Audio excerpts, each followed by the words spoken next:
ஹல்லேலூயா, ஆமென். இந்த கிறிஸ்துமஸ் நாட்களில் உங்களை சந்திப்பதில் கிறிஸ்துவுக்குள் மகிழ்ச்சி அடைகிறேன். ஹல்லேலூயா. தேவனுடைய பிள்ளைகளே, எல்லாரும் கிறிஸ்துமஸ் புத்தாடைகளை எடுத்திருப்பீங்க, புதிய துணிகளை உடுத்திருப்பீங்க நான் நினைக்கிறேன். ஆலயத்துக்கு போய் தேவனை ஆராதிக்கிறீங்க நான் நினைக்கிறேன். நீங்களா மிகுந்த சந்தோஷமா இருக்கீங்க, நான் கிறிஸ்துவுக்குள் விசுவாசிக்கிறேன். ஹல்லேலூயா. இந்த கிறிஸ்துமஸ் நாளிலே நான் ஒரு சில வார்த்தைகளை உங்களோடு கூட நான் பேச விரும்புகிறேன். பாருங்கள், மத்தேயு 1ஆம் அதிகாரம் 21வது வசனம். அவள் ஒரு குமாரனை பெறுவாள்,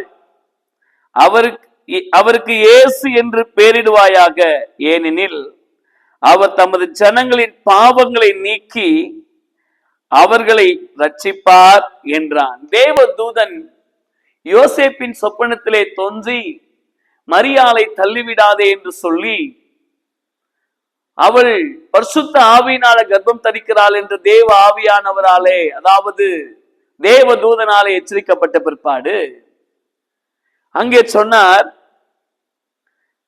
அவள் ஒரு குமாரனை பெறுவாள், அவருக்கு இயேசு என்று பெயரிடுவாயாக. ஏன் அப்படின்னா, அந்த இயேசு என்ன செய்வார்னா, தமது ஜனங்களின் பாவங்களை நீக்கி அவர்களை ரட்சிப்பார். தேவனுடைய பிள்ளைகளே, இன்னைக்கு நம்ம பாவத்துக்கு நிறைய பரிகாரம் தேடிட்டு இருக்கிறோம்.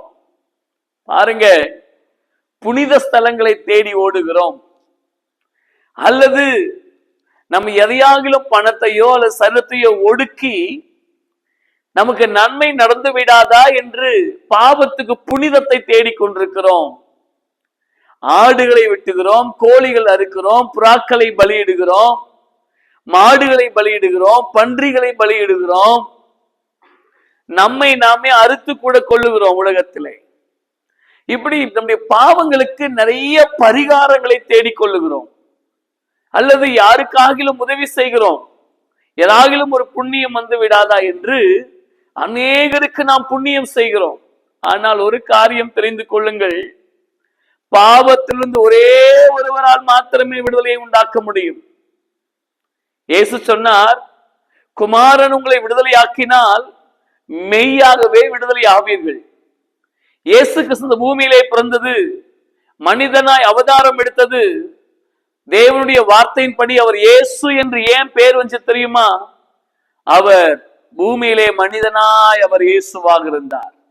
பூமியிலே மனிதனாய் அவர் இயேசுவாக ஜீவித்தார், தெய்வம் இயேசுவாக ஜீவித்தார். அவர் உங்கள் பாவங்களை நீக்குகிற தேவனாயிருந்தார். பாருங்கள், இயேசு கிறிஸ்துவின் ரத்தம் சகல பாவங்களையும் நீக்கி சுத்திகரிக்குமாம்.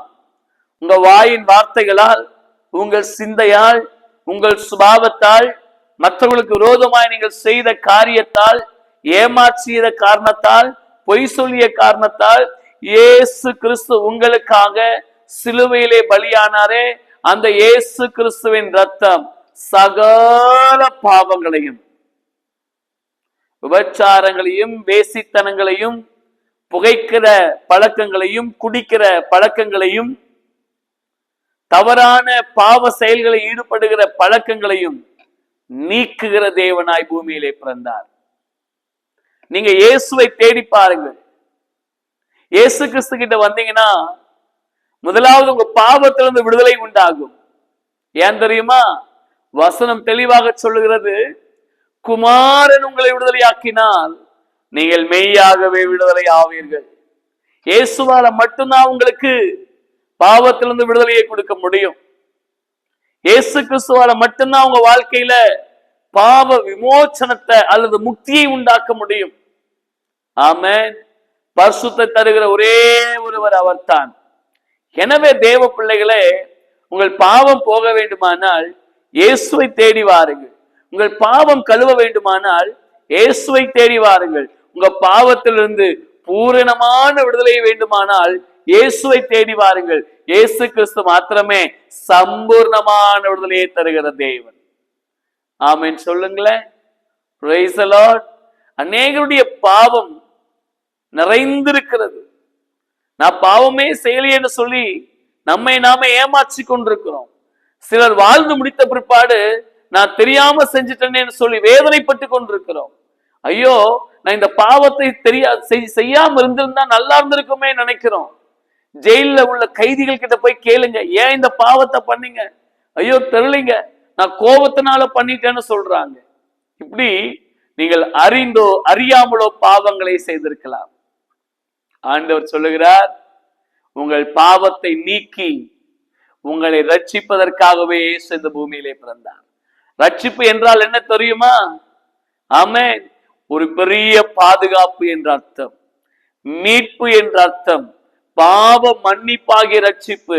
உன் பாவத்தை மன்னித்ததற்கான ஒரு அத்தாரிட்டி தான் ரட்சிப்பு.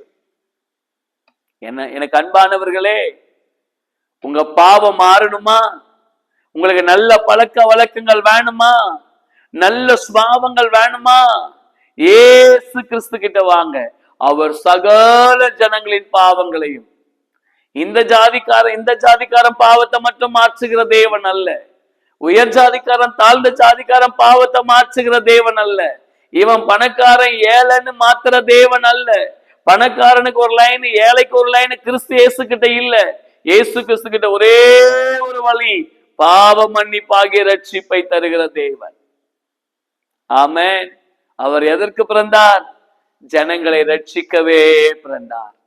ஜனங்களின் பாவத்தை மன்னிக்கவே பிறந்தார். ஒரு பெரிய சமாதானத்தை உண்டாக்கவே பிறந்தார்.